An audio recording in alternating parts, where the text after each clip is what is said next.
ಎಲ್ಲರಿಗೂ ನಮಸ್ಕಾರ. ನಾನು ಡಾಕ್ಟರ್ ವೆಂಕಟರಮಣ ಹೆಗಡೆ, ವೇದ ಆರೋಗ್ಯ ಕೇಂದ್ರ, ನಿಸರ್ಗ ಮನೆ, ಶಿರಸಿ. ಆತ್ಮೀಯ ವೀಕ್ಷಕರೇ, ಇವತ್ತು ಆರೋಗ್ಯದ ಬಗ್ಗೆ ಅನೇಕ ವಿಷಯಗಳನ್ನು ನಾನು ಹೇಳ್ತಾ ಬಂದಿದ್ದೇನೆ. ನೀವೆಲ್ಲ ಕೇಳಿ ಅದನ್ನು ಅನುಸರಿಸಿ ಆರೋಗ್ಯವನ್ನು ಪಡ್ಕೊಂಡಿದ್ದೀರಾ. ಅನೇಕರು ಅನೇಕ ಸಂಶಯಗಳನ್ನ ಕೇಳಿದ್ದೀರಾ. ಕೆಲವರು ಕೇಳ್ತಾ ಇದ್ರು, ಈ ಒಂದು ವಯಸ್ಸಾದವರಲ್ಲಿ 40-45 ವರ್ಷ ಮೇಲ್ಪಟ್ಟವರಲ್ಲಿ ಮೂತ್ರ ಮಾಡೋಕೆ ತೊಂದರೆ ಆಗತ್ತೆ, ಅದಕ್ಕೆ ಏನು ಮಾಡೋದು ಅಂತ ಹೇಳಿ ಆ ಒಂದು ನಿಮ್ಮ ಕಮೆಂಟ್ಗೆ ಉತ್ತರ ರೂಪದಲ್ಲಿ ನಾನು ಇವತ್ತು ಈ ಒಂದು ಸಂಚಿಕೆ ನಡೆಸ್ಕೊಡ್ತಾ ಇದ್ದೇನೆ. ಆತ್ಮೀಯರೇ, ಇವತ್ತು ಪ್ರೋಸ್ಟೇಟ್ ಎನ್ಲಾರ್ಜ್ಮೆಂಟ್ ತೊಂದರೆಯಿಂದಾಗಿ ಮೂತ್ರ ಮಾಡುವಾಗ ಸಮಸ್ಯೆ ಉಂಟಾಗತ್ತೆ.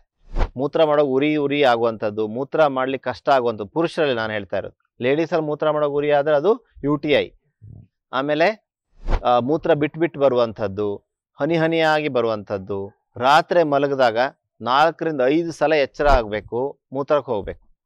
ಈ ಒಂದು ಸಮಸ್ಯೆ ಕಾಡ್ತಾ ಇದ್ದಲ್ಲಿ ಅದು ಪ್ರಾಸ್ಟೇಟ್ ಎನ್ಲಾರ್ಜ್ಮೆಂಟ್, ಪುರುಷರಲ್ಲಿರುವಂತಹ ಒಂದು ಗ್ರಂಥಿ ಇದು ಪ್ರಾಸ್ಟೇಟ್. ಸೊ ಈ ಮೂತ್ರದ ಈ ನಾಳ ಬರ್ತದಲ್ಲ, ಆ ಒಂದು ನಾಳ ಬರುವ ಅಕ್ಕಪಕ್ಕದಲ್ಲಿ ಅದು ಇರುತ್ತೆ. ಅದು ಎನ್ಲಾರ್ಜ್ ಆದರೆ ಮೂತ್ರನಾಳದ ಮೇಲೆ ಅದು ಒತ್ತಡವನ್ನು ಕೊಡುತ್ತೆ. ಅದು ಮೊದಲನೇ ಸೈಜಿಗೆ ಹೋಗ್ಬೇಕು. ಇದು ಒಂದೊಂದ್ಸಲ ಕ್ಯಾನ್ಸರ್ಗೂ ಕಾರಣ ಆಗುತ್ತೆ, ಪ್ರೋಸ್ಟೇಟ್ ಕ್ಯಾನ್ಸರ್ ಅಂತ ನಾವು ಹೇಳ್ತೀವಿ. ಸೊ ಮೊದಲನೇ ಹಂತದಲ್ಲೇ, ಎರಡನೇ ಹಂತದಲ್ಲೇ ನಾವು ಟ್ರೀಟ್ಮೆಂಟ್ ಮಾಡಿಬಿಟ್ರೆ, ಆಹಾರದ ಬದಲಾವಣೆ ಮಾಡಿದ್ರೆ, ಮನೆಮದ್ದುಗಳನ್ನು ಮಾಡಿಬಿಟ್ರೆ ಖಂಡಿತವಾಗಿ ಪ್ರಾಸ್ಟೇಟ್ ಎನ್ಲಾರ್ಜ್ಮೆಂಟ್ ಅನ್ನು ಸರಿ ಮಾಡ್ಲಿಕ್ಕೆ ಆಗುತ್ತೆ. ಸೊ ಯಾಕೆ ತಡ ಮಾಡ್ತೀರಾ? ಈ ಮನೆಮದ್ದುಗಳನ್ನು, ಈ ಉಪಾಯಗಳನ್ನು ನೀವು ಬರೆದಿಟ್ಕೊಳ್ಳಿ. ನಿಮ್ಮ ತಂದೆಯವರಿಗೆ ಇದು ಹೆಲ್ಪ್ ಆಗುತ್ತೆ. ಜೊತೆಗೆ ನೀವು ಯಾರಾದ್ರೂ ನೋಡ್ತಾ ಇದ್ದವರಲ್ಲಿ ಈ ಥರದ ಸಮಸ್ಯೆ ಇದ್ದಲ್ಲಿ, ಏನು ಮೂತ್ರ ಮಾಡೋ ಗುರಿ ಆಗುವಂಥದ್ದು, ಈ ಪ್ರಾಸ್ಟೇಟ್ ಎನ್ಲಾರ್ಜ್ಮೆಂಟ್ ಸಮಸ್ಯೆಗಳು, ರಾತ್ರಿ ಎಚ್ಚರ ಆಗ್ತಾ ಇರುವಂಥದ್ದು, ಹನಿಯಾಗಿ ಮೂತ್ರ ಬರುವಂಥದ್ದು, ಫ್ಲೋ ಕಡಿಮೆ ಆಗುವಂಥದ್ದು, ಸ್ಲೋ ಮೂತ್ರ ಹೋಗುತ್ತೆ. ಸೊ ಈ ಥರ ಆದರೆ ಖಂಡಿತವಾಗಿ ಈ ಒಂದು ಮನೆಮದ್ದುಗಳು ಸಹಾಯ ಆಗುತ್ತೆ.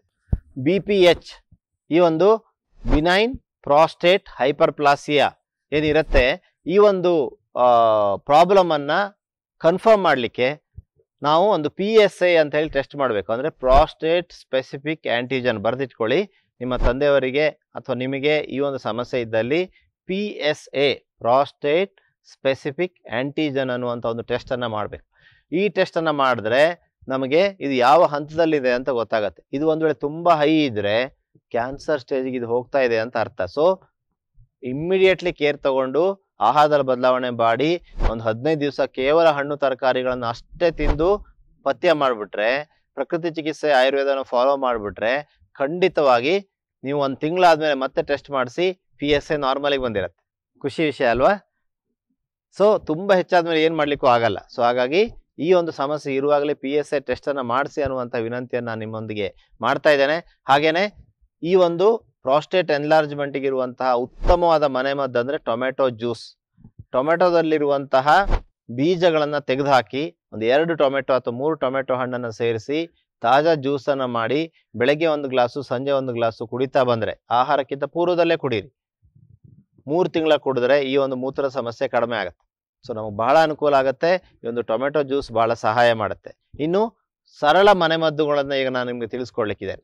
ಆತ್ಮೀಯ ವೀಕ್ಷಕರೇ, ಮನೆಯಲ್ಲೇ ಮಾಡುವಂತಹ ಈ ಒಂದು ಪ್ರಾಸ್ಟೇಟನ್ನು ಮೊದಲನೇ ಸೈಜಿಗೆ ಬಂದು ಮೂತ್ರ ಸರಾಗವಾಗಿ ವಿಸರ್ಜಿಸುವಂಥ ಒಂದು ಸರಳ ಮನೆಮದ್ದು ಅಂದರೆ ಪುನರ್ನವ ಅಂತ ಬರುತ್ತೆ. ನಿಮ್ಮ ಗ್ರಂಥಿಗೆ ಅಂಗಡಿಯಲ್ಲಿ, ಆಯುರ್ವೇದ ಅಂಗಡಿಯಲ್ಲಿ ಸಿಗುತ್ತೆ. ಪುನರ್ನವದ ಅರ್ಧ ಚಮಚ ಪುಡಿ, ಹರಿತಕಿ, ಈ ಒಂದು ಹರಿತಕಿ ಅರ್ಧ ಚಮಚ ಪುಡಿ ಹಾಗೂ ಅಶ್ವಗಂಧದ ಒಂದು ಅರ್ಧ ಚಮಚ ಪುಡಿ, ಇದು 3ಅನ್ನು 1 ಗ್ಲಾಸ್ ನೀರಿಗೆ, ಕುದಿಯುವ ನೀರಿಗೆ ಹಾಕಬೇಕು. ಅದನ್ನು ಕುದಿಸಿ ಒಂದು ಸ್ವಲ್ಪ 75% ಬರಬೇಕು. 1 ಗ್ಲಾಸ್ ಇರೋದು 3/4 ಗ್ಲಾಸ್ ಆಗಬೇಕು. ಅದನ್ನು ಸೋಸಿ ಅದಕ್ಕೆ ನೀವು ತಂಪಾದ್ಮೇಲೆ, ಅದು ಕೋಲ್ಡ್ ಆದಮೇಲೆ ಜೇನುತುಪ್ಪ ಹಾಕ್ಕೋಬೋದು ಅಥವಾ ಬೆಲ್ಲ ಹಾಕ್ಕೋಬೋದು, ಸಿಹಿ ಬೇಕಾದರೆ. ಶುಗರ್ ಇದ್ದರೆ ಅದು ಬೇಡ. ಹಾಗೆ ಕುಡಿತಾ ಬನ್ನಿ. ಖಂಡಿತವಾಗಿ ಸುಮಾರು 3 ತಿಂಗಳು ನೀವು ಇದನ್ನು ಅಭ್ಯಾಸ ಮಾಡಿದಲ್ಲಿ ಈ ಒಂದು ಪ್ರಾಸ್ಟೇಟ್ ಮೊದಲನೇ ಸೈಜಿಗೆ ಬರ್ಲಿಕ್ಕೆ ಸಾಧ್ಯ ಆಗುತ್ತೆ. ಅನೇಕರು ಕೇಳ್ತಾರೆ, ಈ ಕಷಾಯ ಎಷ್ಟೊತ್ತಿಗೆ ಕುಡಿಯೋದು ಅಂತ. ಖಾಲಿ ಹೊಟ್ಟೆಲಿ ಕುಡಿದ್ರೆ ಒಳ್ಳೇದು. ಕೆಲವರಿಗೆ ಖಾಲಿ ಹೊಟ್ಟೆಲಿ ಕುಡಿದ್ರೆ ಒಂಥರ ವಾಂತಿ ಬಂದಂಗೆ ಆಗುತ್ತೆ, ಸೊಣಕು ಇರುತ್ತಲ್ಲ. ಸೊ ಹಾಗಿದ್ದವರು ಒಂದು ಆಹಾರ ಸೇವಿಸಿ 1 ಅಥವಾ 2 ಗಂಟೆ ನಂತರ ಕುಡಿಬೋದು. ಸಂಜೆ ಒಂದು 2 ಗಂಟೆ ಊಟ ಮಾಡಿದ್ರೆ 4 ಗಂಟೆ ಹೊತ್ತಿಗೆ ಕುಡಿಬೋದು. ಒಂದು ಸಂಜೆ ಹೊತ್ತಲ್ಲಿ ನೀವು ಒಂದು ರಾತ್ರಿ ಮಲಗುವಾಗ ಅಥವಾ ಒಂದು 8-9 ಗಂಟೆ ಹೊತ್ತಿಗೆ ಕುಡಿಬೋದು. 11 ಗಂಟೆ ಹೊತ್ತಿಗೆ ಕುಡಿಬೋದು ಬೆಳಗ್ಗೆ. ಸೊ ಹೀಗೆ ನಾವು ಸ್ವಲ್ಪ ನಮ್ಮ ಇಂಟೆಲಿಜೆಂಟನ್ನು ಉಪಯೋಗಿಸ್ಬೇಕು. ಖಾಲಿ ಹೊಟ್ಟೆಲಿ ನಿಮ್ಗೆ ಏನಾದ್ರು ಸೂಟ್ ಆದರೆ ಖಾಲಿ ಹೊಟ್ಟೆಲಿ ಕುಡಿಯೋದೇ ಒಳ್ಳೇದು. ಈ ಒಂದು 3 ದಿವ್ಯ ಔಷಧಗಳನ್ನು ಸೇರಿಸಿ ಮಾಡಿರುವಂಥ ಕಷಾಯವನ್ನು ಕುಡಿತಾ ಬನ್ನಿ. ಪ್ರಾಸ್ಟೇಟ್ ಎನ್ಲಾರ್ಜ್ಮೆಂಟ್ ಅನ್ನ ಸರಿ ಮಾಡ್ಕೊಳ್ಳಿ. ಮನೆಮದ್ದುಗಳನ್ನ ನಾವು ಅನುಸರಿಸೋದ್ರ ಮೂಲಕ ಖಂಡಿತವಾಗಿ ಪ್ರಾಸ್ಟೇಟ್ ಅನ್ನ ಮೊದಲನೇ ಹಂತಕ್ಕೆ ತರಲಿಕ್ಕೆ ಸಾಧ್ಯ ಆಗುತ್ತೆ. ನೆಲ್ಲಿಕಾಯಿ ಸಾಮಾನ್ಯವಾಗಿ ಎಲ್ಲ ಕಡೆ ಸಿಗುತ್ತೆ. ಈಗ ಹೈಬ್ರಿಡ್ ನೆಲ್ಲಿಕಾಯಿ ಬರ್ತಾ ಇದೆ, ಎಲ್ಲ ಸೀಸನಲ್ಲೂ ನಮಗೆ ಸಿಗ್ತಾ ಇದೆ. ನೆಲ್ಲಿಕಾಯಿ, ಅರಿಶಿನ ಪುಡಿ ಮತ್ತು ಜೇನುತುಪ್ಪ ಒಳ್ಳೆ ಔಷಧಿ ಆಗತ್ತೆ. ನೆಲ್ಲಿಕಾಯಿಯನ್ನು ಜಜ್ಜಿ ಅದಕ್ಕೆ ಸ್ವಲ್ಪ ಅರಿಶಿಣದ ಪುಡಿಯನ್ನು, ಶುದ್ಧ ಅರಿಶಿಣದ ಪುಡಿಯನ್ನು ಹಾಕಿ ಜಜ್ಜಿ ಅದಕ್ಕೆ ಜೇನುತುಪ್ಪವನ್ನು ಹಾಕಿ ಉಂಡೆ ಥರ ಮಾಡಿ ನುಂಗ್ಬಿಡೋದ್ರಿಂದ ನಮಗೆ ಈ ಒಂದು ತೊಂದರೆ ಕಡಿಮೆ ಆಗಲಿಕ್ಕೆ ಸಹಾಯ ಆಗುತ್ತೆ. ಇನ್ನೂ ಒಂದು ಕಷಾಯವನ್ನು ಮಾಡುವಂಥ ಸರಳ ವಿಧಾನವನ್ನು ಹೇಳ್ಕೊಡ್ತೇನೆ. ಏನು ಮಾಡಬೇಕು, 1 ಲೋಟ ನೀರನ್ನು ಕುದಿಸ್ತಾ ಇರಬೇಕು. ಅದಕ್ಕೆ ಒಣ ನೆಲ್ಲಿಕಾಯಿ ಚಟ್ ಸಿಗುತ್ತಲ್ಲ, ಅದನ್ನು ಸ್ವಲ್ಪ ಹಾಕಬೇಕು. ಅದು ಸ್ವಲ್ಪ ಮೆದು ಆಗ್ತಾ ಇದ್ದ ಹಾಗೆ ಅದಕ್ಕೆ ಸ್ವಲ್ಪ ಬಾಳೆಯ ಹೂವುಗಳನ್ನು ಹಾಕಬೇಕು. ಸೊ ಅದು ಸ್ವಲ್ಪ ಕುದಿದಾದ ಮೇಲೆ ಕಾಂಚನಾರ ಅಂತ ನಾವು ಹೇಳ್ತೇವೆ, ಬಸವನ ಪಾದದ ಎಲೆಗಳು 1 ಅಥವಾ 2 ಎಲೆಯನ್ನು ಅದಕ್ಕೆ ಹಾಕಿ ಕುದಿಸ್ಬೇಕು. ಇದು 3 ಔಷಧಿ ವಸ್ತುಗಳು ಹಾಕಿ ಸುಮಾರೊಂದು 5 ರಿಂದ 7 ನಿಮಿಷ ಕುದಿಸಾದ್ಮೇಲೆ ಇದನ್ನು ಸೋಸಿ ಕುಡಿಯೋದ್ರಿಂದ ಪ್ರಾಸ್ಟೇಟ್ ಮೊದಲನ ಹಂತಕ್ಕೆ ಬರಲಿಕ್ಕೆ, ಸಣ್ಣ ಆಗಲಿಕ್ಕೆ, ಮೂತ್ರ ಸರಾಗವಾಗಿ ವಿಸರ್ಜನೆ ಆಗಲಿಕ್ಕೆ ಸಾಧ್ಯ ಆಗುತ್ತೆ. ಹಾಗೆಯೇ ಬೂದುಗುಂಬಳಕಾಯಿ ಜ್ಯೂಸ್ ಬಹಳ ಸಹಾಯ ಮಾಡುತ್ತೆ. ಒಂದು 4 ಅಂಶಷ್ಟು ಬೂದುಗುಂಬಳಕಾಯಿ, ಸ್ವಲ್ಪ ಶುಂಠಿಯನ್ನು ಹಾಕಿ ಈ ಒಂದು ಜ್ಯೂಸನ್ನು ಬೆಳಗ್ಗೆ ಕುಡಿಯೋದ್ರಿಂದ ಕೂಡ ನಮಗೆ ಈ ಒಂದು ಪ್ರಾಸ್ಟೇಟ್ ಮೊದಲನೇ ಸೈಜಿಗೆ ಬರಲಿಕ್ಕೆ ಸಾಧ್ಯ ಆಗುತ್ತೆ. ಅರಿಶಿಣದಲ್ಲಿರುವಂತಹ ಕರ್ಕ್ಯುಮಿನ್ ಕ್ಯಾನ್ಸರ್ನ ಗುಣ ಮಾಡುವಂಥ ಶಕ್ತಿಯನ್ನು ಹೊಂದಿದೆ. ಸೊ ಹಾಗಾಗಿ ಈ ಒಂದು BPH ಮುಂದೆ ತೊಂದರೆಗೊಳಗಾಗಬಹುದು, ತೊಂದರೆ ಮಾಡಬಹುದು. ಹಾಗಾಗಿ ಯಾರಿಗೆ ಈ ಒಂದು ಪ್ರಾಸ್ಟೇಟ್ ತೊಂದರೆ ಇದೆಯೋ ಅವರು ಶುದ್ಧವಾದ ಅರಿಶಿನ ಕೊಂಬನ್ನು ಪೇಟೆಯಿಂದನೋ ಅಥವಾ ಹಳ್ಳಿಯಿಂದನೋ ತಂದು ಅದನ್ನು ಒಣಗಿಸಿ ಪುಡಿ ಮಾಡಿಟ್ಕೊಂಡು ಅದನ್ನು ಅರ್ಧ ಚಮಚ ಪ್ರತಿನಿತ್ಯ ಸೇವಿಸ್ತಾ ಬರಬೇಕು. ಇದನ್ನು ಮಾಡೋದ್ರಿಂದ ಖಂಡಿತವಾಗಿ ಅವರಿಗೆ ಮುಂದೆ ಅದು ಕ್ಯಾನ್ಸರ್ ಆಗುವಂಥ ಹಂತವನ್ನು ತಲುಪಲಿಕ್ಕೆ ಸಾಧ್ಯ ಇಲ್ಲ. ಸೊ ಹಾಗಾಗಿ ಈ ರೀತಿ ಮಾಡ್ತಾ ಬಂದಲ್ಲಿ ಖಂಡಿತವಾಗಿ ನಮ್ಮ ಈ ಒಂದು ಪ್ರಾಸ್ಟೇಟ್ ಎನ್ಲಾರ್ಜ್ಮೆಂಟನ್ನು ಸರಿ ಮಾಡಿಕೊಂಡು ನಮ್ಮ ಆರೋಗ್ಯವನ್ನು ಸುಧಾರಿಸ್ಕೊಳ್ಬೋದು.